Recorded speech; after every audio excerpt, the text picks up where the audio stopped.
नमस्कार, न्यूज के इकलौते फैमिली शो न्यूज की पाठशाला में आपका स्वागत है। मैं हूं विद्यानाथ झा। सबसे पहले आपको बता दूं कि आज पाठशाला में क्या क्या है और कौन कौन से सब्जेक्ट पर क्लास लगेगी। मोदी मेलोडी, इटली की 800 कंपनियां भारत में और क्या करेगी, इटली से स्पेशल पार्टनरशिप, मोदी ने मेलोनी को 43 साल पुरानी टॉफी ही गिफ्ट में क्यों दी, पाठशाला में मेलोडी अनसुनी इनसाइड स्टोरी क्या है, ये आज आपको दिखाने वाला।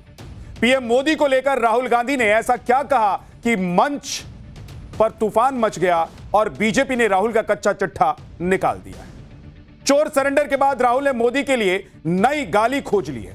पीएम मोदी पर फिर पर्सनल अटैक किया।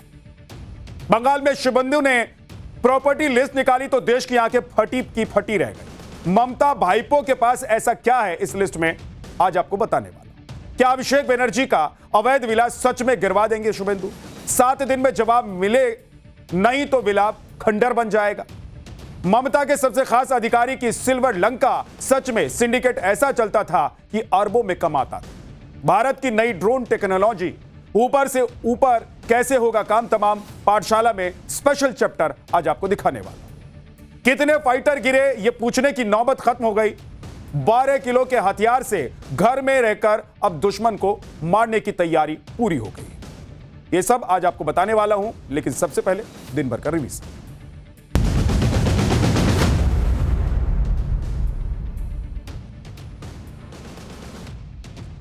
ट्विशा शर्मा मौत मामले में एम्स भोपाल की पोस्टमार्टम रिपोर्ट सामने आने के बाद केस ने नया मोड़ ले लिया है। रिपोर्ट में मौत की वजह फांसी बताई गई है, जिसके बाद परिजनों ने पहली पोस्टमार्टम रिपोर्ट पर सवाल उठाते हुए दोबारा पोस्टमार्टम कराने की मांग की।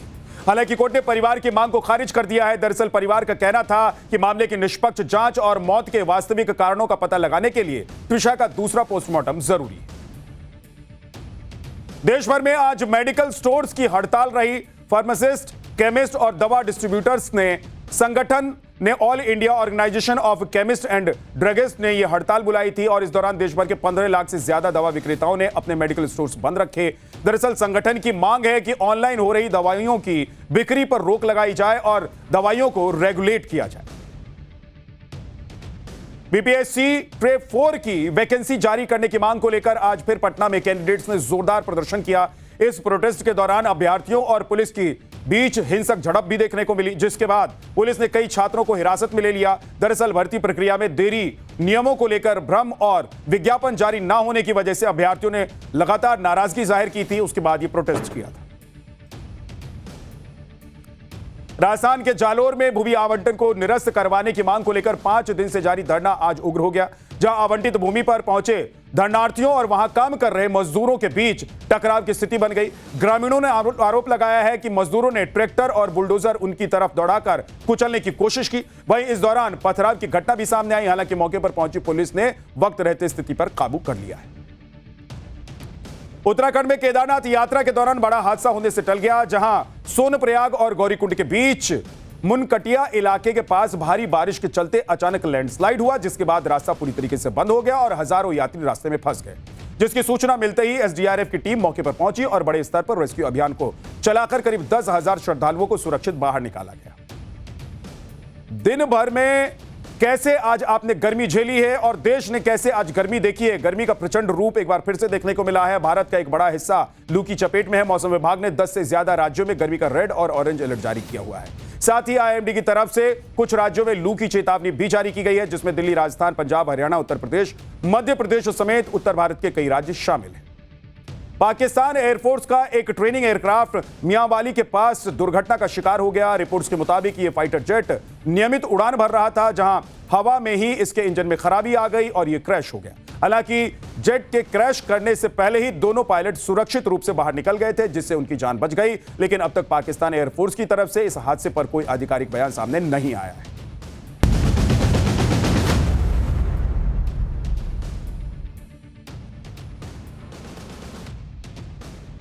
दिन भर के रिवीजन के बाद पाठशाला में पहली क्लास, जिसमें आपको बताऊंगा मोदी मेलोडी 800 इटली की कंपनियां क्या सच में भारत आ रही है और इटली से स्पेशल पार्टनरशिप की रिपोर्ट क्या है। मोदी ने मेलोनी को 43 साल पुरानी टॉफी ही गिफ्ट में क्यों दी है। पाठशाला में मेलोडी की अनसुनी इनसाइड स्टोरी आज आपको दिखाने वाला हूं। पीएम मोदी को लेकर राहुल गांधी ने ऐसा क्या कहा कि मच गया तूफान? बीजेपी ने राहुल का कच्चा चिट्ठा कैसे निकाल दिया? और चोर सरेंडर के बाद राहुल ने मोदी के लिए नई गाली खोज ली है। पीएम मोदी पर फिर से पर्सनल अटैक कैसे कर रहे हैं, ये आज आपको बताने वाला। पीएम मोदी की विदेश यात्रा का आज छठा दिन है और इटली में दूसरा दिन।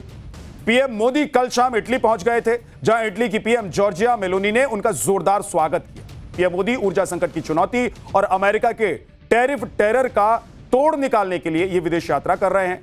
कल पाठशाला में मैंने आपको बताया था कि कैसे मोदी ने 72 घंटे में 9 बिग डील्स की हैं और आज इटली के साथ कौन सी डील उन्होंने की है, इसके बारे में डिटेल में बताने वाला। लेकिन इस डील से भी ज्यादा चर्चा आज इटली में भारत की एक मशहूर टॉफी की हो रही है। वैसे तो ये मशहूर टॉफी भारत में 1983 से ही बिक रही है, लेकिन आज ये टॉफी ग्लोबल डिस्कशन का हॉट टॉपिक बन गई। पीएम मोदी ने इटली की प्रधानमंत्री मेलोनी को 43 साल पुरानी टॉफी के ब्रांड की एक टॉफी गिफ्ट की है। मेलोडी का ये एक पैकेट जो गिफ्ट है, जिसके बाद मेलोडी टॉफी की पूरी चर्चा दुनिया भर में हो रही। लोग कह रहे हैं कि भाई ₹1 की मेलोडी चॉकलेट में ऐसा क्या है कि पीएम ने उसे इटली की पीएम मेलोनी को गिफ्ट के लायक समझा। यह बात बहुत कम लोगों को समझ में आई कि पीएम ने मेलोडी टॉफी को ही गिफ्ट के तौर पर क्यों उन्हें दिया। आज इसके बारे में भी आपको डिटेल में बताऊंगा कि आखिर यही टॉफी प्रधानमंत्री नरेंद्र मोदी ने क्यों चुनी। क्यों, यह वो बात है जो शायद कांग्रेस वालों को भी नहीं पता है। कांग्रेस भी पीएम मोदी के इस गिफ्ट पर सवाल उठा रही है। राहुल गांधी तो ऐसे रिएक्ट कर रहे हैं जैसे कि पीएम मोदी ने मेलोडी टॉफी गिफ्ट करके भारत का बहुत बड़ा अपमान कर दिया। राहुल गांधी तो कह रहे हैं कि ₹1 की टॉफी देने के लिए प्रधानमंत्री नरेंद्र मोदी 4000 करोड़ का प्लेन लेकर इटली पहुंच गए। यह पैसे की बर्बादी है, लेकिन यह पैसे की बर्बादी है या डिप्लोमेटिक बॉन्डिंग की कोशिश है, यह भी आज आपको बताने। इटली की पीएम मेलोनी प्रधानमंत्री मोदी को अपना दोस्त कहती हैं और इस दोस्ती को दोनों देशों के प्रधानमंत्री कैसे आगे बढ़ा रहे हैं, आज इसका सबूत भी ज्वाइंट प्रेस मीट में मिल गया। जिस इटली के साथ भारत के सामान्य संबंध हुआ करते थे, वो इटली अब भारत का स्पेशल स्ट्रेटेजिक पार्टनर बन गया है। यह है ₹1 की टॉफी की ताकत, जिसके बाद आज आपको डिटेल में बताने वाला हूं कि ये ₹1 की टॉफी ने क्या कमाल किया है। आज आपको यह भी बताऊंगा कि इटली की पीएम मेलोनी ने कब कब भारत को आउट ऑफ द वे जाकर सपोर्ट किया और कैसे चीन के BRI प्रोजेक्ट से इटली ने खुद को अलग कर लिया है। ईरान मुद्दे पर पाकिस्तान को कैसे झन्नाटेदार झाड़ लगाई और जब पहलगाम अटैक के बाद भारत ने ऑपरेशन सिंदूर चलाया था, तब इटली ने भारत के समर्थन में क्या कहा था। सभी बातें आज होंगी, आपको डिटेल में बताऊंगा। लेकिन पहले पीएम मोदी की इटली यात्रा का यह ट्रेलर देख लीजिए।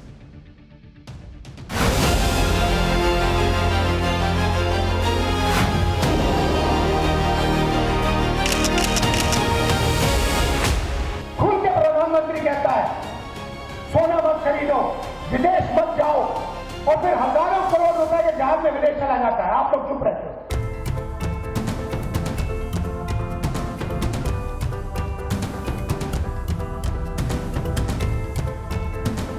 मुझे खुशी है कि हम अपने संबंधों को अपग्रेड करते हुए स्पेशल स्ट्रेटेजिक पार्टनरशिप की घोषणा कर रहे हैं।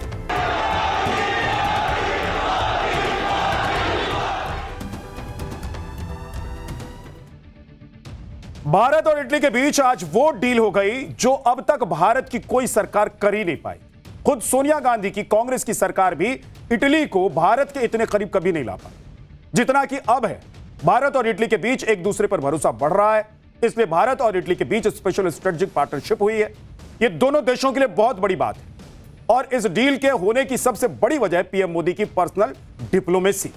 पीएम मोदी करीब करीब हर मित्र देश के साथ, राष्ट्राध्यक्ष के साथ दोस्ताना व्यवहार करते रहे। मतलब प्रोटोकॉल से हटकर गले लगना, माय फ्रेंड कहकर उन्हें बुलाना, ये छोटी छोटी बातें इतनी असरदार हैं, ये दुनिया भर के नेताओं को पीएम मोदी ने बता दिया। आज भी जब देखिए कि प्रधानमंत्री नरेंद्र मोदी इटली में थे, तब उन्होंने इटली की पीएम जॉर्जिया मेलोनी के साथ पर्सनल डिप्लोमेसी का एक ऐसा व्यवहार किया कि खुद मेलोनी खुशी से झूम उठी और खुशी से उनके चेहरे पर मुस्कुराहट कैसे आई, ये आप तस्वीरों में देखिए। ये वीडियो आज पूरे दिन सुपर वायरल है।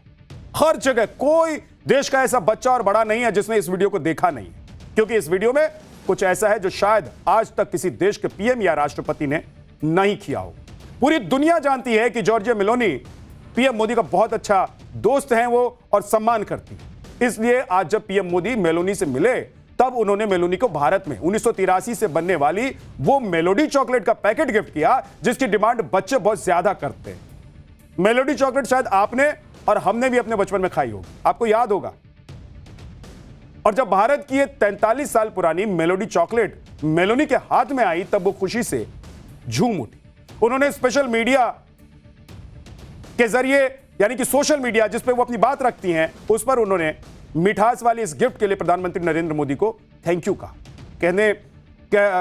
और उन्होंने अपनी एक तस्वीर के साथ उसे पोस्ट किया। कहते हैं कि देने वाले की नियत देखनी चाहिए, कीमत नहीं देखनी चाहिए। वैसे तो मेलोडी चॉकलेट की कीमत सिर्फ ₹1 की है। जो पैकेट पीएम मोदी ने मेलोनी को दिया उसकी कीमत शायद ₹50 हो। अब आप देखिए कि पीएम मोदी ने मेलोनी को महज ₹50 का गिफ्ट दिया, लेकिन मेलोनी के लिए यह गिफ्ट कितना अनमोल था। ऐसा क्यों, वो आगे आपको बताऊंगा। लेकिन पहले सुनिए कि पीएम मोदी से गिफ्ट मिलने के बाद मेलोनी ने खुद वीडियो बनाया और उसमें उन्होंने क्या कहा। Prime Minister Modi brought us a gift, a very, very good toffee. Mallow.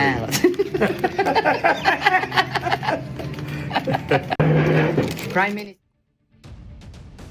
Italy के प्रधानमंत्री को ₹1 की भारतीय चॉकलेट पाकर जितनी खुशी हुई, हमारे यहां कांग्रेस को वो वीडियो देखकर उतना ही शौक लग गया। राहुल और खड़गे ने क्या कहा है ये आपको बताऊंगा, लेकिन पहले देखिए कि इस वीडियो को देखकर सोशल मीडिया पर बहस शुरू हो गई। लोग पूछने लगे कि पीएम मोदी ने मेलोनी को इतनी सस्ती चॉकलेट क्यों दे दी। लोग कह रहे हैं कि अगर पीएम मोदी को चॉकलेट ही गिफ्ट करनी थी तो दुनिया की कोई सबसे फेमस और सबसे महंगी चॉकलेट देनी चाहिए थी, क्योंकि गिफ्ट देने वाले और गिफ्ट लेने वाले दोनों ही अपने देश के प्रधानमंत्री हैं। लेकिन मैं आपको बताता हूं कि मेलोनी को मेलोडी चॉकलेट देने के पीछे पीएम मोदी की सोच आखिर क्या थी। दरअसल पीएम मोदी ने मेलोनी को मेलोडी चॉकलेट इसलिए दी क्योंकि 2023 में मेलोनी ने ही पीएम मोदी के साथ अपनी बॉन्डिंग को टीम मेलोडी बता दिया था और उन्होंने उस वक्त सोशल मीडिया पर यह शब्द लिखा भी था। उसके बाद 2024 और 2025 में मेलोनी ने मेलोडी शब्द का इस्तेमाल फिर से किया। लेकिन पहली बार जिस वक्त मेलोनी ने मेलोडी शब्द का इस्तेमाल किया तब शायद उन्हें भी नहीं पता था कि भारत में मेलोडी नाम की कोई चॉकलेट भी मिलती है। उन्होंने तो अपनी और पीएम मोदी की बॉन्डिंग दिखाने के लिए शब्द का इस्तेमाल किया था। मोदी के DI और मेलोनी के MELO शब्द को मिलाकर उन्होंने मेलोडी बनाया था और इस तरह से दोनों नामों से जो शब्द बना मेलोडी, यानी कि MELO मेलो और मोदी का DI, तो ये मेलोडी ये हो गया और तभी ये मेलोडी शब्द ट्रेंड में आ गया और मेलोनी इस शब्द का लगातार इस्तेमाल भी करती आ रही है। आप देखिए कि 1 दिसंबर 2023 को मेलोनी ने पहली बार मेलोडी शब्द का इस्तेमाल किया। मेलोनी ने पीएम मोदी के साथ सेल्फी ली और उसे टीम मेलोडी कहकर पोस्ट भी किया। इसके बाद मेलोडी शब्द ट्रेंड में आ गया। मेलोनी ने यह सेल्फी COP28 की बैठक में ली थी। उसके बाद 25 जून 2024 को मेलोनी ने फिर एक बार पीएम मोदी के साथ एक सेल्फी वीडियो पोस्ट किया। इस वीडियो के कैप्शन में भी उन्होंने मेलोडी शब्द का फिर से इस्तेमाल किया। इसके बाद 24 नवंबर 2025 को देखिए कि मेलोनी ने पिछले साल भारत में हुए G20 की एक तस्वीर को पोस्ट किया जिसमें वो पीएम के साथ नजर आ रही थी और इस तस्वीर के साथ भी मेलोनी ने मेलोडी शब्द का इस्तेमाल किया, मेलोडी शब्द को लिखा। और इसीलिए जब आज पीएम मोदी जॉर्जिया मेलोनी से मिले तब उन्होंने मेलोनी को मेलोडी चॉकलेट दी ताकि उनके साथ पीएम और मोदी की जो बॉन्डिंग है और मेलोनी पीएम मोदी की जो बॉन्डिंग है वो मजबूत हो और इससे दोनों देशों का भरोसा एक दूसरे पर और ज्यादा बढ़े। मेलोडी चॉकलेट खाकर तो इटली की पीएम मेलोनी खुश हो गई, लेकिन यहां हमारे देश में कांग्रेस के जो नेता हैं वो शौक रहे। कांग्रेस अध्यक्ष मल्लिकार्जुन खड़गे ने लिखा कि मोदी जी चाहते हैं कि जनता उनके भाषणों की मेलोडी का आनंद ले, जबकि उनकी सरकार की लूट से होने वाली तकलीफ को झेल रही है जनता। पीएम मोदी के इस दौरे पर राहुल गांधी की भी नजर टिकी हुई थी। वो एक रैली में थे, लेकिन वहां भी उन्हें इटली में क्या हो रहा है उसकी पल पल की जानकारी उन्हें मिल रही थी, क्योंकि इटली राहुल गांधी का ननिहाल है। इसलिए राहुल गांधी को जैसे ही पता चला कि पीएम मोदी ने इटली की पीएम को ₹1 वाली चॉकलेट गिफ्ट की है, उसके बाद उन्होंने तुरंत रिएक्ट कर दिया भाई और पीएम मोदी पर रीलबाजी करने और नौटंकी करने का आरोप लगा दिया। राहुल ने क्या लिखा है? राहुल ने लिखा कि आर्थिक तूफान सिर पर है और हमारे प्रधानमंत्री इटली में टॉफी बांट रहे। किसान, युवा, महिलाएं, मजदूर और छोटे व्यापारी सब रो रहे हैं। पीएम हंसकर रील बना रहे हैं। और बीजेपी वाले ताली बजा रहे। ये नेतृत्व नहीं है, नौटंकी है। सुनिए राहुल ने रैली के मंच से क्या कुछ कहा। पता नहीं आपने आज मोदी जी का वीडियो देखा नहीं देखा? देखा? व्हाट्सएप यूनिवर्सिटी वालों ने देखा? रील बनाई है हिंदुस्तान के प्रधानमंत्री इटली के प्रधानमंत्री को, मेलोनी को मेलोडी टॉफी दिए हैं। इटली जाने से पहले, मेलोनी जी से मिलने से पहले उन्होंने 3-4 हजार करोड़ रुपए के हवाई जहाज में नरेंद्र मोदी घुसे, इटली की ओर गए, जेब में टॉफी ले गए और वहां की प्राइम मिनिस्टर को उन्होंने मेलोडी टॉफी खिलाई। अब देखिए ये क्या देश की जनता के साथ क्या खिलवाड़ हो रहा है। और नरेंद्र मोदी एकदम मेलोनी जी के पास जाते हैं, उनको टॉफी खिलाते हैं और ऐसे रील बनाते हैं। जॉर्जिया मेलोनी और पीएम मोदी के बीच पर्सनल बॉन्डिंग कितनी जबरदस्त है, ये आप इस तस्वीर को देखकर भी समझ सकते हैं। कल शाम जब पीएम मोदी इटली पहुंचे और मेलोनी से उनकी मुलाकात हुई थी, तब उन्होंने पीएम मोदी के साथ एक सेल्फी पोस्ट की और उस पर लिखा, welcome to Rome my friend. इसके अलावा भारत के साथ विपक्षी बैठक के बाद भी मेलोनी ने लिखा, भारत और इटली के बीच संबंध अब एक निर्णायक दौर में पहुंच गया है। हाल के वर्षों में हमारे संबंधों का विस्तार अभूतपूर्व गति से हुआ है और ये एक सौहार्दपूर्ण मित्रता से विकसित होकर एक विशेष रणनीतिक साझेदारी में तब्दील हो गए। इस द्विपक्षीय बैठक से पहले मेलोनी पीएम मोदी को एक इमारत की बालकनी से रोम शहर को दिखाते हुए भी नजर आए। उस वक्त दोनों के बीच क्या बात हुई, आप एक बार सुनिए। How are you? I'm fine. See you. Thank you for coming. तुमको देखना भूल गया। Okay, so here you can see the main part of almost all is important here in Rome. Hundreds and hundreds of churches here. From here I can count 1, 2, 3, 4, 5, 6, 7, 8, 9. Wherever you go, you see one. The big white building. PM Modi लगातार 6 दिनों से 5 देशों की यात्रा पर हैं। बिना रुके बिना थके वो लगातार एक देश से दूसरे देश की यात्रा कर रहे हैं। लेकिन राहुल गांधी को लगता है कि पीएम मोदी इन 5 देशों की यात्रा पर सिर्फ सैर सपाटे के लिए गए हुए हैं। आज एक रैली में राहुल गांधी ने कहा कि दूसरों को विदेश जाने से मना करके पीएम खुद विदेश निकल गए। एक बार सुनिए। खुल के प्रधानमंत्री कहता है सोना मत खरीदो, विदेश मत जाओ, और फिर हजारों करोड़ रुपए के जहाज में विदेश चला जाता है। आप लोग चुप रहते हो। नहीं चल रहा। राहुल गांधी भले ही कह रहे हो कि पीएम मोदी की विदेश यात्रा पैसे की बर्बादी है, लेकिन प्रधानमंत्री नरेंद्र मोदी ने 5 दिन में क्या क्या कर दिया है। आज 6ठा दिन है, लेकिन आप देखिए कि सिर्फ इटली की यात्रा से पीएम ने क्या हासिल किया है। कल हमने आपको बताया था कि यूएई, नीदरलैंड्स, स्वीडन की यात्रा में पीएम मोदी ने 72 घंटे के भीतर 9 बिग डील कर डाली थी और आज इटली के साथ तो उन्होंने ट्रिपल डी वाली डील कर डाली। और ये डील कितनी महत्वपूर्ण है वो आप समझेंगे तो जानेंगे कि प्रधानमंत्री नरेंद्र मोदी क्या करने के लिए गए हुए थे। आप देखिए कि आज पीएम मोदी और पीएम मेलोनी ने भारत और इटली के बीच स्पेशल स्ट्रेटेजिक पार्टनरशिप की घोषणा की। इस घोषणा से Bharat Italy joint strategic action plan 2025 से 2029 तक चलेगा। और इसके अलावा भारत ने इटली के साथ design and develop in India and Italy and deliver for worlds के सिद्धांत पर काम करने पर सहमति जताई। ऐसा इसलिए है क्योंकि इटली विश्व में डिजाइन और सटीकता के लिए जाना जाता है, जबकि भारत की पहचान स्केल, टैलेंट और अफोर्डेबल इनोवेशन में है। और इसीलिए दोनों देशों की एक्सपर्टीज मिलकर DDD सिद्धांत को पूरा करते हैं। इसके अलावा भारत और इटली ने द्विपक्षीय व्यापार को 20 बिलियन यूरो तक पहुंचाने का भी लक्ष्य रखा हुआ है। सुनिए पीएम मोदी ने ज्वाइंट प्रेस मीट में क्या कहा है। मुझे खुशी है कि हम अपने संबंधों को अपग्रेड करते हुए स्पेशल स्ट्रेटेजिक पार्टनरशिप की घोषणा कर रहे हैं। फ्रेंड्स, आज की बैठक में हमने हमारी भावी साझेदारी को और सशक्त बनाने के लिए विस्तृत रूप से चर्चा की। Bharat Italy joint strategic action plan 2025 to 2029 हमारी साझेदारी को एक प्रैक्टिकल और फ्यूचरिस्टिक ढांचा प्रदान करता है। हम इस पर समयबद्ध तरीके से आगे बढ़ रहे हैं। हमारे साझा प्रयासों में द्विपक्षीय व्यापार के 20 बिलियन यूरो के लक्ष्य की ओर तेजी से बढ़ रहा है। भारत में मौजूद 800 से अधिक इटालियन कंपनीज भारत की ग्रोथ स्टोरी में सक्रिय भागीदार बन रही है।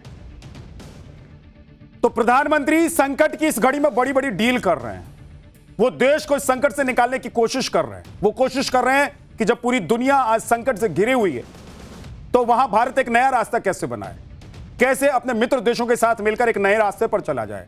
लेकिन राहुल गांधी को यह सब बर्बादी लगती, ये नौटंकी है राहुल गांधी के लिए, ये नेतृत्व नहीं है।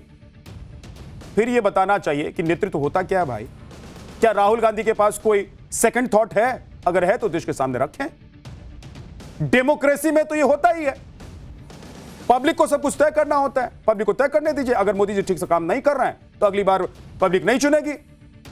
अलग अलग विचारधारा की पार्टियां अपना विजन रखती हैं, आप भी रखिए, आप भी बताइए कि मोदी जी ये जो काम कर रहे हैं ठीक नहीं है, ये काम कीजिए ऐसे। लेकिन नहीं, सामने वाला जो भी करे उसे कोसना है, उसे बुरा कहना है, मतलब नेगेटिव पॉलिटिक्स करनी है सिर्फ, और खुद यह बताना नहीं है कि मौजूदा ऊर्जा संकट और ट्रेड घाटा रोकने के लिए क्या करना चाहिए। अब विपक्ष में आपको बताना नहीं चाहिए, आपकी जिम्मेदारी नहीं बनती है देश के प्रति कोई।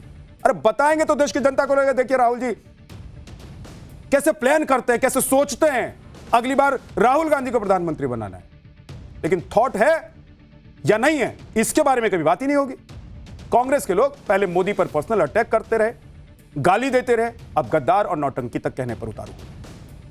खैर, मैं आपको यह बता रहा हूं कि पीएम मोदी की जो इटली की यात्रा हुई है उसका एक बड़ा मकसद आईमेक भी है। आईमेक यानी कि India middle east Europe economic corridor. यह क्या है, इससे क्या होगा और इसमें कौन कौन से देश जुड़े हुए हैं, यह सब कुछ आज आपको बताने वाला। आईमेक एक रणनीतिक मल्टी मॉडल कनेक्टिविटी इनिशिएटिव है और इसका मकसद है भारत, मध्य पूर्व और यूरोप के बीच व्यापार को बढ़ाना। आईमेक पोर्ट रेलवे, सड़क, सी रूट को आपस में जोड़ने वाला एक नेटवर्क है। इस नेटवर्क के साथ एनर्जी पाइपलाइन भी बिछाने की योजना है। इसके अलावा इस रूट के साथ फाइबर ऑप्टिकल केबल का नेटवर्क विकसित करने का भी एक बड़ा प्लान है।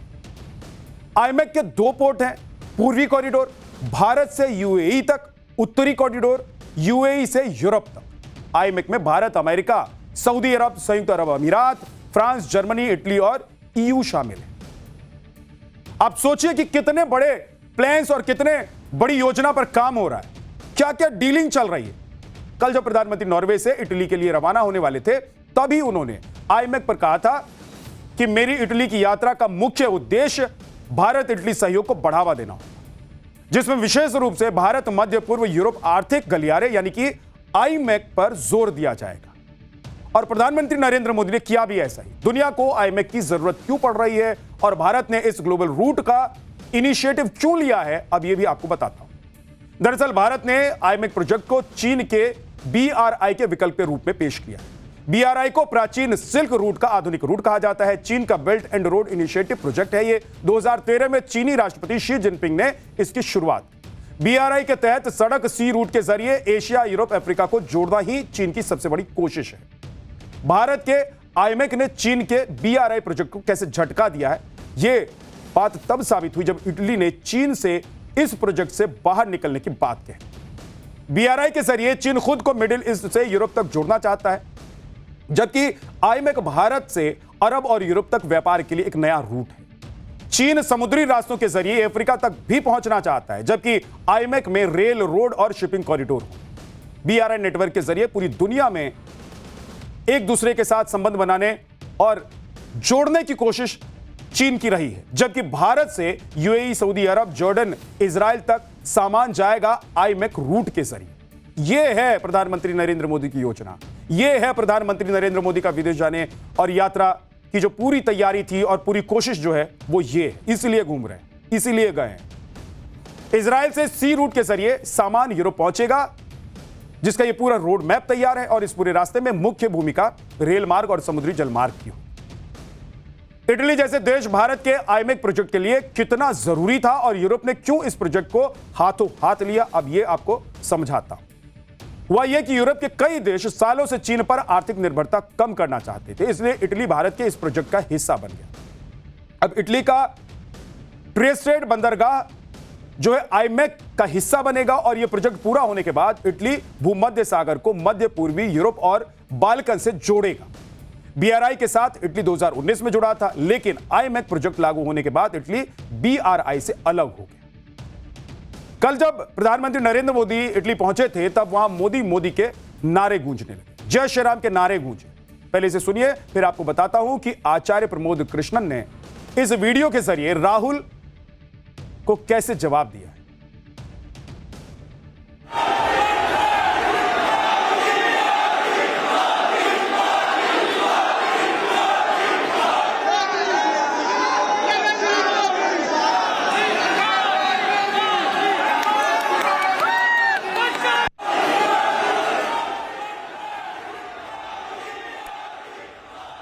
कलगीधाम के संस्थापक आचार्य प्रमोद कृष्णन ने सोशल मीडिया पर लिखा है कि अब ननिहाल में भी मोदी मोदी हो गया है।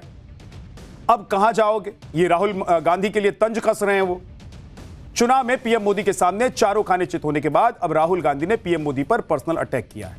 राहुल गांधी आज रायबरेली में थे, जहां उन्होंने फिर वही पुराना राग अलापा कि पीएम मोदी संविधान पर हमला कर रहे हैं, लेकिन इसके बाद उन्होंने पीएम मोदी और गृहमंत्री अमित शाह को गद्दार कह दिया। सुनिए राहुल गांधी ने क्या कहा। तो जो संविधान पर आक्रमण करता है, जो संविधान को नष्ट करता है, उसको आप क्या कहोगे? उसको क्या कहोगे? गद्दार कहोगे। इसीलिए मैंने खुल के कहा है कि नरेंद्र मोदी, अमित शाह संविधान पर आक्रमण कर रहे हैं।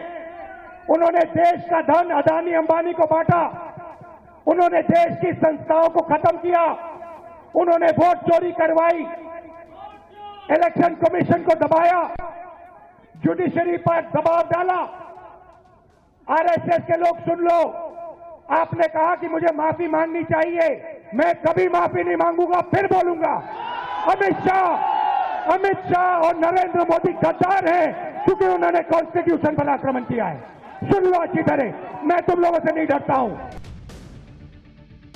राहुल गांधी से कोई पूछ लेगा कि प्रधानमंत्री नरेंद्र मोदी कैसे गद्दार हैं, बता दीजिए, तो इसका उत्तर क्या देंगे राहुल गांधी? कि उन्होंने 370 हटा दिया, 35A हटा दिया, ऑपरेशन सिंदूर किया, सर्जिकल स्ट्राइक किया, या फिर राम मंदिर के लिए बीजेपी ने पूरी ताकत लगा दी कि कितनी जल्दी राम मंदिर बनकर तैयार हो जाए, वहां की सरकार ने ताकत लगा दी। क्या जवाब देंगे भाई? देश पूछेगा ना कि देश के प्रधानमंत्री को गद्दार आप कह रहे हैं, तो बताइए ना मोदी कैसे गद्दार है। पीएम मोदी को गद्दार कहने पर बीजेपी अध्यक्ष नितिन नवीन ने राहुल गांधी को जवाब दिया। नितिन नवीन ने राहुल गांधी को भारतीय राजनीति का राहु बताते हुए कहा कि इसकी बहुत बड़ी कीमत उन्हें चुकानी होगी। सुनिए नितिन नवीन ने आज क्या कहा। और किस प्रकार से आप शब्दों का प्रयोग करते हैं, जिन शब्दों का आप प्रयोग कर रहे हैं, क्या नक्सलवाद खत्म करना गद्दारी है? क्या इस देश की जमीन को सुरक्षित रखना गद्दारी है? क्या इस देश के तिरंगे का सम्मान पूरे विश्व में बढ़ाना गद्दारी है? अगर ऐसे शब्दों का आप प्रयोग करते हैं तो मुझे समझ में नहीं आता कि आपके पूर्वजों ने, आपके कांग्रेस के पुराने नेताओं ने जिस प्रकार से यहाँ के सैनिकों के सर काट दिए जाते थे, आप मौन बैठते थे, लेकिन आज भारतीय सेना को सम्मान के साथ, स्वाभिमान के साथ काम करने का जो मौका मिला है, वो यशस्वी प्रधानमंत्री नरेंद्र मोदी के नेतृत्व में मिला है। सियासत में विरोध की गुंजाइश हमेशा होती है, लेकिन राहुल गांधी जब जब बोलते हैं तो लक्ष्मण रेखा लांघ देते हैं। राजनीति की भाषा अलग होती है, लेकिन राहुल गांधी पीएम मोदी को लेकर पर्सनल हो जाते हैं। तो पहली बार नहीं है जब राहुल गांधी ने पीएम मोदी के लिए इस तरह की भाषा का इस्तेमाल किया हो। इससे पहले भी राहुल गांधी व्यक्तिगत हमले करते रहे प्रधानमंत्री नरेंद्र मोदी। आपको एक बार याद दिला देता हूं, 2019 लोकसभा चुनाव, राहुल गांधी ने नारा दिया था कि याद है आपको, चौकीदार चोर है। बिना ठोस सबूत के आरोप लगाया कि राफेल डील में मोदी सरकार ने भ्रष्टाचार कर दिया। राहुल गांधी को बाद में इस मामले में सुप्रीम कोर्ट में माफी मांगनी पड़ गई थी भाई। उसके बावजूद राहुल गांधी समझने को तैयार नहीं। कितनी बेइज्जती हुई सोचिए राहुल गांधी की, उसके बावजूद अभी भी राहुल गांधी रुकने को तैयार नहीं है। लेकिन उन्होंने अभी तक अपनी भाषा नहीं बदली है। हद होती है। सुप्रीम कोर्ट में जाकर आप माफी मांगा, उसके बाद भी आप ये सब बातें कर रहे हैं। इससे पहले राहुल गांधी ने कह दिया था कि मोदी चोर हैं। कर्नाटक के कोलार में 2019 के चुनाव की रैली के दौरान उन्होंने यह विवादास्पद बयान दिया था, आपको याद होगा। यह कहा था उन्होंने कि नीरव मोदी, ललित मोदी, नरेंद्र मोदी कैसे सभी चोरों का सरनेम मोदी है, क्यों है, यह उन्होंने कह दिया था। और इस मामले में भी राहुल गांधी पर मानहानि का केस चला था। 2023 में सूरत कोर्ट ने इस केस में राहुल गांधी को 2 साल की सजा भी सुना दी। राहुल गांधी पीएम मोदी को कॉम्प्रोमाइज्ड पीएम कहकर पुकारते हैं, बुलाते हैं। कई बार कह चुके कॉम्प्रोमाइज पीएम, कॉम्प्रोमाइज पीएम। यह बात उन्होंने यूएस डील, अडानी और इंडो यूएस डील को लेकर कही थी। कहा था कि मोदी अब भारत के पीएम नहीं रहे, अमेरिका के लिए काम कर रहे हैं। अमेरिका के साथ ट्रेड डील के बाद भी राहुल गांधी ने उन्हें सरेंडर मोदी कह दिया। राहुल गांधी ने कहा था कि अमेरिकी दबाव के आगे प्रधानमंत्री नरेंद्र मोदी ने नीतियां अपनी बदल दी। इसके लिए राहुल गांधी ने नाम नरेंद्र काम सरेंडर जैसे तंज का इस्तेमाल किया था। इस तरह की लाइनों का इस्तेमाल करते। भाई नुकसान होता है इससे कांग्रेस को। कब समझेंगे राहुल गांधी ये सब बात? मतलब कभी भी सार्थक आलोचना राहुल गांधी नहीं करते। इसके पीछे कोई ठोस सबूत हो अगर जो आप कह रहे हैं तो भाई दिखाइए, कोई ठोस आधार हो तो बताइए। लगता है जैसे मोदी के आगे नहीं निकल पाने की वजह से ये खुन्नस होती है, और वो कैसे शब्दों में किस तरीके से निकल जाए ये राहुल गांधी को भी नहीं पता होता है शायद। क्योंकि पर्सनल खुन्नस में ही आदमी आपा बार बार खोता है, जो राहुल गांधी खोते रहते। राहुल गांधी के बयान पर बीजेपी ने भी पलटवार किया है। बीजेपी ने कहा है कि राहुल गांधी ने 140 करोड़ देशवासियों को गद्दार कहा है। राहुल गांधी की भाषा माओवादी, मुस्लिम लीग और अर्बन नक्सल जैसी है। सुनिए कि बीजेपी के प्रवक्ता प्रदीप भंडारी ने क्या कहा। राहुल गांधी ने 140 करोड़ देशवासियों को गद्दार कहा है। 140 करोड़ देशवासियों द्वारा चुने गए प्रधानमंत्री नरेंद्र मोदी को गद्दार कहकर राहुल गांधी ने स्पष्ट कर दिया कि राहुल गांधी की वही भाषा है जो पाकिस्तान की भाषा है। राहुल गांधी की पार्टी को पाकिस्तान बैक करता है। राहुल गांधी का remote control anti India elements के अंदर है। इसीलिए आतंकवादी हाफिज सईद हो जो कांग्रेस पार्टी को अपना मसीहा पार्टी कहता हो, या हर आतंकवादी या पाकिस्तान के अंदर बैठा हर सरगर्मा हो जो कांग्रेस पार्टी की सरकार हिंदुस्तान के अंदर चाहता हो, हर देश विरोधियों के लिए प्रधानमंत्री नरेंद्र मोदी चट्टान के रूप में है। इसीलिए हर देश विरोधी या तो प्रधानमंत्री नरेंद्र मोदी को अपशब्द कहता है या उनके खिलाफ इस तरीके की अभद्र टिप्पणी करता है। आपको पता है कि राहुल गांधी जो भाषा इस्तेमाल करते हैं उसका असर क्या होता है? मैं बता देता हूं, याद दिला देता हूं आपको। राहुल गांधी के नेतृत्व में कांग्रेस करीब 99 चुनाव हार चुकी है। एक चुनाव और अगर राहुल गांधी के नेतृत्व में हो जाए तो शतक लगा देंगे भाई साहब। कांग्रेस की जीत का स्ट्राइक रेट लगातार गिरता जा रहा है। इस दौरान कांग्रेस के अंदर भी कई बार उनके खिलाफ विरोध के सुर उठे हैं, लेकिन राहुल गांधी को कोई फर्क पड़ता नहीं है इससे। उनका तो सिर्फ एक ही एजेंडा है, सरकार को कोसना और पीएम मोदी को नीचा दिखाना। आप देखिए कि यह सिलसिला कब से चला आ रहा है। 2014-15 में राहुल गांधी ने मोदी को सूट बूट वाली सरकार कह दिया था। तब पीएम मोदी के ओबामा के साथ सूट वाली एक तस्वीर का जिक्र किया था उन्होंने। उस वक्त बड़े कॉर्पोरेट्स को फायदा पहुंचाने का आरोप राहुल गांधी ने प्रधानमंत्री नरेंद्र मोदी पर लगाया। 2022-23 में कांग्रेस ने भारत जोड़ो यात्रा के दौरान पीएम मोदी पर नफरत की राजनीति करने का आरोप लगाया था, जिसकी अगुवाई राहुल गांधी कर रहे थे। सरकार को महंगाई, बेरोजगारी, किसान विरोधी बताते हुए पीएम मोदी को डरपोक और विभाजनकारी बता दिया था। लोकसभा चुनाव के दौरान रैलियों में बीजेपी को लोकतंत्र वर्सेस लूट तंत्र कहा था। इसके साथ बीजेपी पर फर्जी राष्ट्रवाद और संस्थाओं पर कब्जे का आरोप भी लगा दिया था। अब जब जब पीएम मोदी ने पेट्रोल सोना बचाने की अपील की है पिछले कुछ दिनों में, तो इसे सरकार की नाकामी राहुल गांधी कह दे रहे हैं। अरे दुनिया भर में संकट है, दुनिया भर परेशान है, लोग सोच रहे हैं कि क्या करें। इधर प्रधानमंत्री अगर प्लान कर रहे हैं कि भाई कुछ ऐसा करें जिससे संकट से बचा जा सकता है, तो आपको सपोर्ट करना चाहिए या फिर कोई रास्ता दिखाना चाहिए कि बाहर से बैठकर कुछ ही बोलते चले जाएंगे। राहुल गांधी के गद्दार वाले बयान के बाद मोदी विरोधी सभी पार्टियां एक लाइन पर चल पड़ी। पीडीपी अध्यक्ष महबूबा मुफ्ती ने कहा कि इतना हंगामा क्यों मचा हुआ है। एक बार सुनिए। 2014 2014 के बाद हर इंसान को बीजेपी गद्दार और ट्रेटर बुलाती है। तब तो आप लोग शोर नहीं मचाते हैं, तब तो बल्कि यहाँ गालियां दी जाती है, मुसलमानों को थ्रेट किया जाता है, उनके घर बुलडोज किए जाते हैं, उसको तो कोई शोर नहीं उठाता है। अब राहुल गांधी ने कोई बात कह दी तो इतना ज्यादा हंगामा क्यों? ये तो जबान बनी है बीजेपी की, हर मुसलमान को, हर सेक्युलर इंसान को गद्दार कहना, ट्रेटर कहना, पाकिस्तान जाओ, अब तो कहते हैं ईरान चले जाओ। राहुल गांधी पर लगातार आरोप लगते रहे हैं कि वो पाकिस्तान की भाषा बोल रहे हैं। वहीं बीजेपी भी लगातार राहुल गांधी पर आरोप लगाती रही कि उनका रिमोट कंट्रोल देश विरोधी तत्वों के हाथों में है और वो देश विरोधी बातें ही करते हैं। बीजेपी ने राहुल गांधी पर आरोप लगाए थे कि वो देश में जाकर देश की छवि खराब करते हैं, विदेश में जाकर देश की छवि खराब करते हैं, भारत की लोकतांत्रिक संस्थाओं, चुनाव आयोग और देश की आंतरिक मामलों पर विवादास्पद टिप्पणियां करते हैं। बीजेपी का यह भी आरोप है कि उनके बयान टुकड़े टुकड़े गैंग जैसे तत्वों का बढ़ावा और उनको प्रोत्साहित करने वाला होता है। उन पर यह भी आरोप लगाया गया था बीजेपी की तरफ से कि वो सेना के मनोबल को कमजोर करने वाली बातें और बयानबाजियां करते हैं। राहुल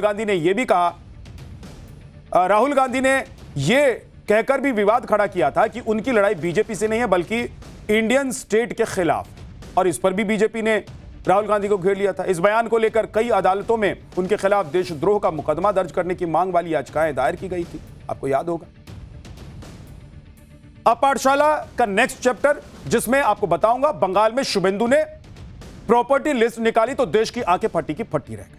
ममता भाईपो मतलब ममता दीदी के भतीजे अभिषेक बनर्जी के पास ऐसा क्या है जो इस लिस्ट में है? क्या अभिषेक बनर्जी का अवैध विलास सच में गिरने वाला है? शुभेंदु अधिकारी उसे गिरा देंगे? 7 दिन में जवाब नहीं तो विला बनेगा खंडर? यह सवाल बड़ा है। ममता के सबसे खास अधिकारी की सिल्वर लंका सच में सिंडिकेट ऐसे चलता था कि अरबों में कमाता था, यह बताने वाला हूं आज आपको।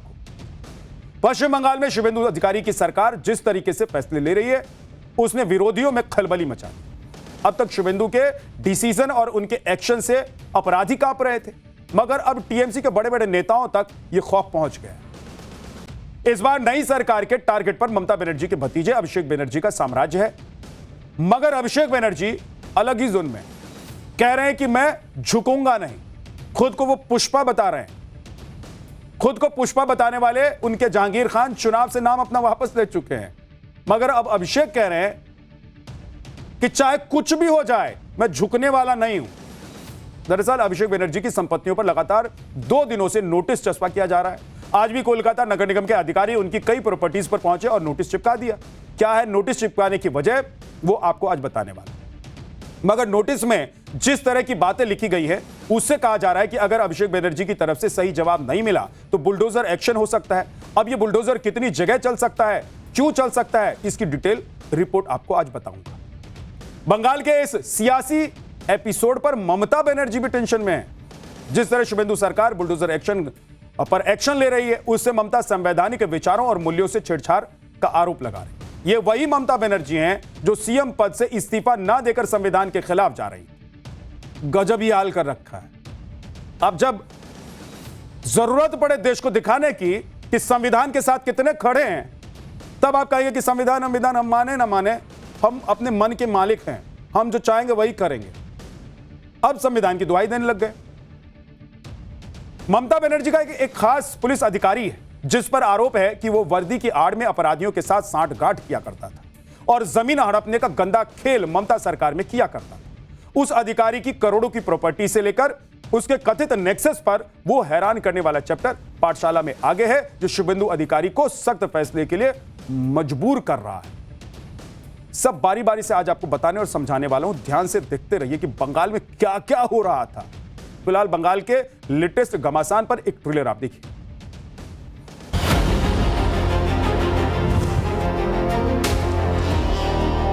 जैसे शांतनु सिन्हा विश्वास अंदर में है, सुजीत बस अंदर में है, आने वाला दिन में सब भ्रष्टाचारी को जेल के अंदर डालने का काम।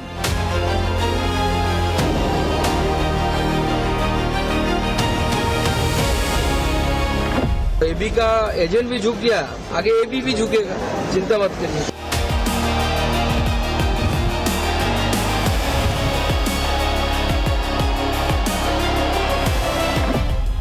अभिषेक बनर्जी चोर है, सबको पता है। जिस परिवार के पास सीमेंट बालू का दुकान था वो आज हजारों करोड़ का मालिक है।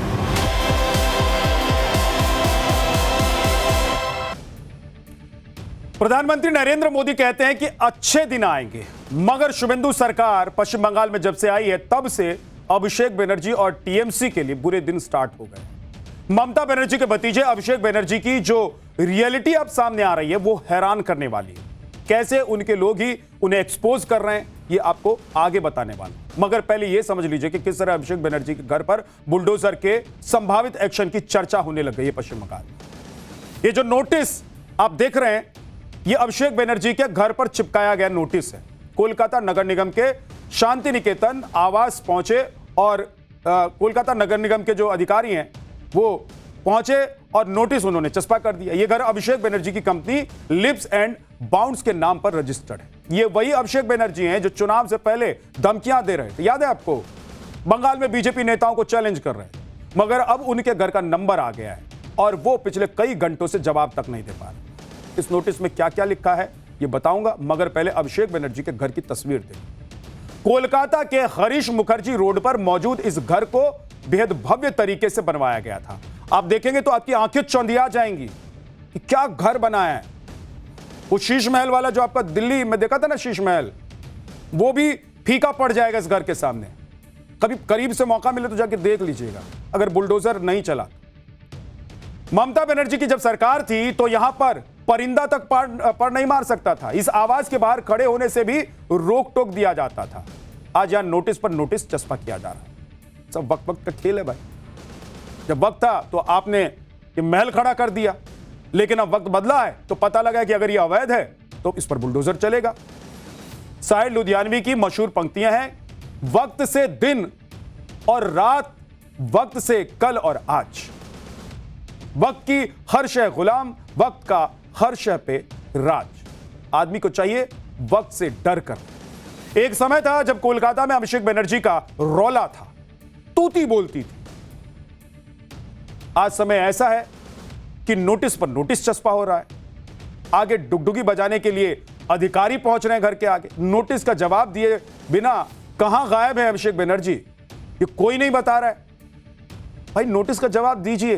कल तक हनक दिखा रहे थे, आज अगर सरकारी तंत्र आपको कह रहा है कि ये सब गड़बड़ है, ये सब भ्रष्टाचार के सबूत हैं, तो जवाब दे दीजिए। अभिषेक बनर्जी के कालीघाट रोड स्थित आवास पर भी ऐसा ही नोटिस कोलकाता नगर निगम की तरफ से चिपका दिया। वहां भी जल्द एक्शन की बात कही गई है। नोटिस में लिखा है कि इमारतों के कुछ हिस्से स्वीकृत योजना से बाहर बनाए गए हैं, जो कोलकाता नगर निगम अधिनियम 1980 के प्रावधानों का उल्लंघन है। 7 दिनों के भीतर अनधिकृत हिस्सों को ध्वस्त कर दें या कार्रवाई न करने का कारण बताएं। ऐसा न करने पर निगम विध्वंस की कार्रवाई करेगा और लागत मालिक से वसूला जाए। सुनिए। अब कोई अगर इलीगल घर बना के रखेगा तो वो तो आज अभिषेक बनर्जी हो, ममता बनर्जी हो, जावेद खान के बेटे हो, राजू नौशकर हो या पप्पू सोना, नियम सबके लिए सेम है। अगर आपके पास पेपर है ले आइए पेपर, हम लोग देखेंगे आपका बिल्डिंग लीगल है कि नहीं। लिप्स एंड बाउंड्स का घर है, आपका पिताजी का घर है अभिषेक बनर्जी, आपको जवाब देना पड़ेगा। आज भी कोलकाता नगर निगम के कुछ अधिकारी अभिषेक बनर्जी के आवास पर पहुंचे और नया नोटिस चिपका दिया। केएमसी यानी कि कोलकाता म्युनिसिपल कॉर्पोरेशन के अधिकारियों का यह कहना है कि उन्होंने बुधवार को अभिषेक से जुड़ी 11 संपत्तियों पर यह नोटिस चस्पा किया, मगर जैसे ही नगर निगम के अधिकारी वहां से गए तो नोटिस गायब कर दिया, फाड़ दिया गया, हटा दिया गया। क्या किया भाई? देखिए, संवाददाता पुलकित नागर हमारे वहां पहुंचे और उन्होंने दिखाया कि कैसे नोटिस चस्पा होने के बाद उसको वहां से हटाया गया। क्या किया? ऐसा करता है कि कोई? देखिए, अभिषेक बनर्जी के घर के सामने नोटिस लगाया गया है। ये अभी का नोटिस है सर। ये दोबारा से टाइम दिया गया है कि उसको पूछिए उसको। ये देखिए, अगर आप ये देखेंगे तो इसमें दोबारा से इस घर का जिक्र किया गया है और हाउस नंबर ये लिखा हुआ है और इसमें ये कहा गया है कि इसकी जो परमिशन है उसे लेकर ये नोटिस है और विदिन 7 डेज़ के अंदर अनऑथराइज जो चीज़ें हैं उन पर एक्शन लेने के लिए कहा गया। ये आप देख सकते हैं कोलकाता नगर निगम के लोग यहाँ पहुँचे हैं अभिषेक बनर्जी के घर के सामने। और आपने पहले भी एक नोटिस लगाया था, उसके बाद दोबारा ये नोटिस लगाया गया है? आगे लगाया नहीं, आज लगाया आपने नोटिस।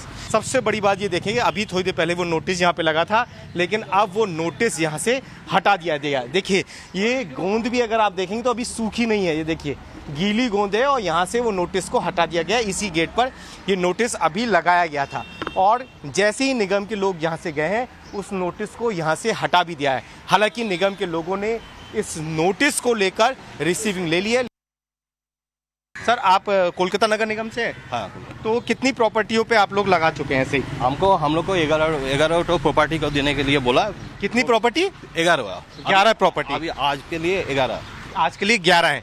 तो ये सभी अभिषेक बनर्जी से जुड़ी हुई हैं? लिप्स एंड बाउंड्स जी, उसका कंपनी है लिप्स एंड बाउंड। अच्छा, उनकी कंपनी से जुड़ी हुई है। हाँ, टोटल 11 प्रॉपर्टी। तो ये इसी इलाके में है टोटल 11 प्रॉपर्टी है? कहाँ?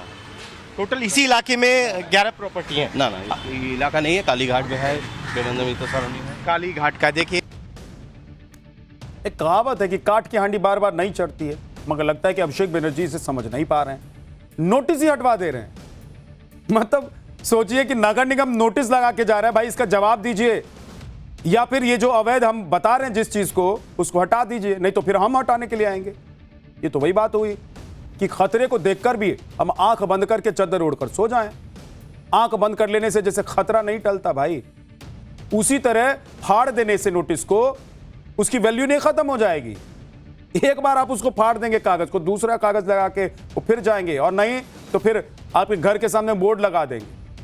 और अगर आपने कुछ गलत नहीं भी किया है अभिषेक बनर्जी जी, तो आपको नोटिस से डरने की जगह उसका जवाब देना चाहिए। अगर बुआ की सरकार में मकान लीगल बनाया है तो फिर लिखित में जवाब दीजिए ना कोलकाता नगर निगम को, उनके अधिकारियों को। ऊपर से अपनी पार्टी की मीटिंग में डायलॉगबाजी अभिषेक बनर्जी कर रहे हैं। क्या कह रहे हैं अभिषेक बनर्जी, यह भी आज आपको बताने वाला हूं। हमारे राज्य में कई मुख्यमंत्री रहे, यह अभिषेक बनर्जी का बयान है जो अपनी मीटिंग में वो कह रहे हैं। लेकिन अभी वाले जैसा कोई नहीं जो कैमरे पर पैसे लेते दिखे, उन्हें मुख्यमंत्री बना दिया गया है। उन्हें जो करना है करने दो, मेरा घर गिरा दो, नोटिस भेज दो, मैं इन चीजों से नहीं झुकूं, चाहे कुछ भी हो जाए। बीजेपी के खिलाफ मेरी लड़ाई जारी रहे। तो यह हाल है टीएमसी का। सरकार चली गई मगर अकड़ नहीं गई अभिषेक बनर्जी। पुष्पा वाला डायलॉग मारने वाले जहांगीर खान को बैकफुट पर आने में देरी नहीं लगी, मगर दीदी के भतीजे तो अलग धुन। और आप यह समझिए कि टीएमसी की सरकार में सिस्टम कितना करप्ट हो गया था। इसका उदाहरण शांतनु सिन्हा बिस्वास भी हैं। ममता बनर्जी के बेहद खास माने जाते हैं। सरकार बदलने से पहले तक कोलकाता में डीसीपी थे, मगर अब उनकी भी हिस्ट्री खुलकर सामने आ गई। ईडी ने शांतनु को गिरफ्तार करने के बाद जो खुलासे किए हैं वो हिला देने वाले हैं, क्योंकि बॉस वर्दी पहनकर इतना बड़ा अधिकारी जिस तरह के कामों में संलिप्त था और जो आरोप लग रहे हैं वो कोई सोच भी नहीं सकता है। एक वीडियो देखिए। इस बंगाल को मुर्शिदाबाद, इसे बंगाल का मुर्शिदाबाद का वीडियो बताया जा रहा है। पश्चिम बंगाल बीजेपी ने इसे सोशल मीडिया पर जारी किया है। एक सफेद चमकदार घर आपको दिखाई देगा, ऐसा लग रहा है जैसे संगमरमरी हो। आप सोच सकते हैं कि क्या किसी डीसीपी का घर ऐसा हो सकता है? अच्छे अच्छे पैसे वालों के पास इतना आलीशान बंगला, जो बड़े बड़े बिजनेसमैन होते हैं ना, उनके पास भी इतनी आसानी से इतना बड़ा बंगला नहीं बनता है। मगर शांतनु सिन्हा बिस्वास के जलवे थे। जलवे भी ऐसे वैसे नहीं थे, करोड़ों करोड़ों की ठाट बाट वाले जलवे थे, जिसमें एक से बढ़कर एक लग्जरी घर। कोलकाता में उनका पुराना घर भी है और अभी कुछ महीने पहले नया फ्लैट भी उन्होंने खरीदा करोड़ों की कीमत में। कोलकाता के फन रोड पर 1 साल पहले ही नए वाले घर को करोड़ों में खरीद लिया। एक डीसीपी के 3-3 घरों के वीडियो तो सामने आ चुके हैं। पता नहीं ये संख्या और कितनी बढ़ने वाली है, क्योंकि कितनी संपत्ति उन्होंने जमा कर रखी कोई जानता है। देखिए एक रिपोर्ट। शांतनु सिन्हा विश्वास का मैं आपको पुराना घर दिखा रहा हूँ। ये आप देखेंगे तो सामने अभी इस पे ताला लगा हुआ है। ये पुराना उनका घर हुआ करता था जहाँ वो पहले रहते थे। लेकिन फिर इस घर से, ये ऊपर तक इन्हीं का घर आपको ये नज़र आएगा, लेकिन फिर इस घर से निकलकर उन्होंने करोड़ों के एक दूसरे घर में रहने लगे। करीब 1 साल पहले ही उन्होंने ये घर छोड़ दिया था। अब इन तमाम प्रॉपर्टियों का हिसाब निकाला जा रहा है। ये आप घर की तस्वीर देख रहे हैं, उनके दूसरे घर की तस्वीर, जो उनका पहले निवास स्थान हुआ करता था। शांतनु सिन्हा विश्वास की एक प्रॉपर्टी की तस्वीर मैं आपको दिखा देता हूं। कोलकाता के अंदर फ्रंट रोड पर ये बड़ा सा जो घर है जो आप देख रहे हैं, इसका फर्स्ट फ्लोर पूरा का पूरा शांतनु सिन्हा विश्वास का है और ममता बनर्जी के बहुत करीबी अधिकारी ये रहे। पहले कालीघाट के इंचार्ज थे, लेकिन उसके बाद में धीरे धीरे तरक्की वहाँ तक पहुँची जहाँ कोलकाता के डिप्टी कमिश्नर तक का पद इनके पास रहा है। और उसी दौरान अब ये आरोप लगे कि इन्होंने बहुत सारी ज़मीनों पर कब्जा किया, एक पूरा सिंडिकेट चलाया, पैसों की वसूली, ज़मीनों पर कब्जा और मनी लॉन्ड्रिंग जैसे आरोप अब इन पर लग रहे हैं। बिल्कुल महल, आप ये तस्वीरें देखिए, वाइट कलर का पूरा ये महल है जिसमें हर सुविधाओं का ध्यान रखकर इसे बनाया गया है। ये तस्वीर सामने आने के बाद इस अधिकारी की पोल पट्टी धीरे धीरे खुल रही है कि किस तरीके से बहुत बड़ी तादाद में प्रॉपर्टी ममता सरकार के दौरान इस व्यक्ति ने जुटाई और बहुत ताकतवर अधिकारी के तौर। शांतनु सिन्हा विश्वास ईडी के शिकंजे में आई वो मछली है जो वर्दी को दागदार करती है। 12 और पुलिस वाले रडार पर हैं और पता नहीं कि इस तरह ये जो पुलिसिया सिस्टम को मैनेज करते होंगे, जब खुद के लिए इस तरह के महल बना रहे हैं तो आप सोचिए कि क्या क्या कर रहे होंगे। आपको यह बताता हूं कि शांतनु पर जांच में अभी तक क्या क्या बड़े खुलासे हुए। कोलकाता में जमीन हड़पने, जबरन वसूली और धोखाधड़ी के आरोप, बेहद कम कीमत पर प्राइम लोकेशन वाली जमीन कब्जा करने का आरोप है। शांतनु सिन्हा के तार विश्वजीत पोद्दार उर्फ सोना पप्पू से जुड़े हुए बताए जाते हैं। शांतनु ने पद का इस्तेमाल कर सोना पप्पू के अवैध कारोबार को संरक्षण दिया।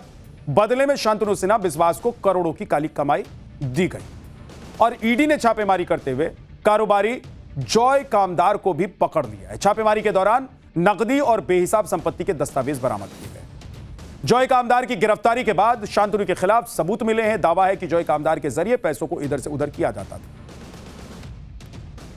पाठशाला में अब भारत के उस छोटू हथियार का चैप्टर जिसने आज बड़े बड़े देशों को हैरान कर दिया। भारत की नई ड्रोन टेक्नोलॉजी, ऊपर से ऊपर कैसे होगा काम तमाम, पाठशाला में ये स्पेशल चैप्टर आज आप देखने वाले। कितने फाइटर गिरे ये पूछने की नौबत खत्म। 12 किलो के हथियार से घर में रहकर अब दुश्मन मार गिराया जाएगा। आज भारत ने स्वदेशी तकनीक से ऐसा ड्रोन हथियार बनाया है जो जमीन से लेकर आसमान में मौजूद है, दुश्मन को ढूंढकर तबाह कर देगा। आज डीआरडीओ यानी कि defence research and development organisation ने आंध्र प्रदेश के कर्नूल में इस नए ड्रोन और मिसाइल का सफल टेस्ट किया, परीक्षण किया। इसमें इस ड्रोन से स्वदेशी प्रिसीजन गाइडेड मिसाइल ULPGM-V3 को पहले हवा में लेकर देखा गया और फिर टारगेट सेट करके उसे लॉन्च कर दिया गया। इसके सटीक निशाने को देखकर आज पूरी दुनिया में भारत की स्वदेशी हथियार की चर्चा हो रही है, टंका बज रहा है। क्या बनाया भारत? आज की तारीख में युद्ध के मैदान में वही बाजी मार सकता है जिसके पास ड्रोन की ताकत है। इसका सबसे लेटेस्ट उदाहरण ईरान युद्ध है, जिसमें ईरान के छोटे छोटे ड्रोन्स ने अमेरिका और इजराइल जैसे देशों को, जो सुपर पावर कहे जाते हैं, उनको कैसे परेशान करके रखा। ईरान के शाहिद नाम के कामिकेज ड्रोन्स के सामने अमेरिका का महंगे से महंगा एयर डिफेंस सिस्टम पिछड़ गया और यही वजह है कि भारत पिछले कई सालों से स्वदेशी ड्रोन और मिसाइल सिस्टम पर काम कर रहा है, जिसमें आज ऐतिहासिक दिन है। आगे बढ़ने से पहले आपको भारत के नए ड्रोन हथियार के बारे में बता दें। इसे नए हथियार, ये जो नया हथियार है, इस नए हथियार का नाम है ULPGM-V3 यानी कि unmanned aerial vehicle launch precision guided missile V3। इसके दो हिस्से हैं, पहला UAV यानी कि ड्रोन और दूसरा मिसाइल। इसका वजन लगभग 12.5 किलोग्राम है। इसकी रेंज 4 किलोमीटर से 10 किलोमीटर के बीच की है। सबसे खास बात यह है कि यह फायर एंड फॉरगेट यानी कि दागो और भूल जाओ तकनीक पर काम करता है। इसके अलावा दुश्मन के रडार और जैमिंग सिस्टम को चकमा देकर टारगेट पर अटैक कर सकता है। इस मिसाइल से दुश्मन के टैंक, बख्तरबंद वाहन, ड्रोन और हेलीकॉप्टर सहित दूसरे हवाई टारगेट्स पर सटीक निशाना बनाकर नष्ट उसे किया जा सकता है। इस घातक हथियार को डीआरडीओ लैब्स और इंडस्ट्री पार्टनर्स ने एक साथ मिलकर यानी कि साझेदारी में बनाया। भारत ने अपनी ड्रोन शक्ति लगातार बढ़ाने पर तैयारी और काम किया है। इसके पीछे दो मकसद हैं, पहला दुश्मन पर सटीक हमला और दूसरा डिफेंस सेक्टर में एक्सपोर्ट को बढ़ावा। इन दोनों बातों को ध्यान में रखकर भारत ने कुछ समय पहले नागास्त्र ड्रोन तैयार किया। यह देश का पहला इंडिजीनियस सुसाइड ड्रोन है, यानी कि यह देश का पहला स्वदेशी आत्मघाती ड्रोन है। आमतौर पर ड्रोन से मिसाइल जैसे हथियार लॉन्च किए जाते हैं, यानी कि वो ड्रोन फाइटर प्लेन की तरह काम करते हैं, लेकिन इसमें पायलट होते नहीं। लेकिन यह नागास्त्र ड्रोन उड़ान भरने के बाद टारगेट पर अटैक करके खत्म कर देता है उसे। और इस तकनीक के बारे में आगे आज आपको बताने वाला हूं, लेकिन उससे पहले इसकी खूबियां समझ लीजिए। नागास्त्र के दोनों वेरिएंट है जो 30 से 60 मिनट तक उड़ान भर सकते हैं। इसकी ऑपरेशनल रेंज 15 किलोमीटर से 40 किलोमीटर के बीच है। यह अपने साथ 2 किलो से 10 किलो तक वॉरहेड यानी कि गोला बारूद लेकर उड़ान भर सकता है। इस ड्रोन को साइलेंट मोड पर 1200 मीटर की ऊंचाई पर ऑपरेट किया जा सकता है, जिससे यह दुश्मन की पकड़ में बड़ी मुश्किल से आएगी। दुश्मन को पता ही नहीं चलेगा, यानी जब तक दुश्मन को इसका अंदाजा लगेगा कि कोई ड्रोन है तब तक ये अपना काम करके निकल जाए। ये ड्रोन उड़ान भरने के बाद दुश्मन के टैंक, बंकर, बख्तरबंद वाहनों, हथियार डिपो या फिर सैनिकों पर सटीक हमला कर सकता है। भाई, इसका वजन 6 से 10 किलो है और ये एक मैन पोर्टेबल ड्रोन है जो कि इसे 2 सैनिक आराम से ऑपरेट कर सकते हैं, यानी कि 2 सिर्फ जवान मिलकर इसे ऑपरेट कर सकते हैं। इस ड्रोन को ट्राइपॉड या फिर हाथों से भी उड़ाया जा सकता है। इसके विस्फोट से 20 मीटर का इलाका खत्म हो सकता है और इसमें रियल टाइम वीडियो बनता है, यानी कि ये सर्विलांस और हमला दोनों काम बड़ी आसानी से करता है।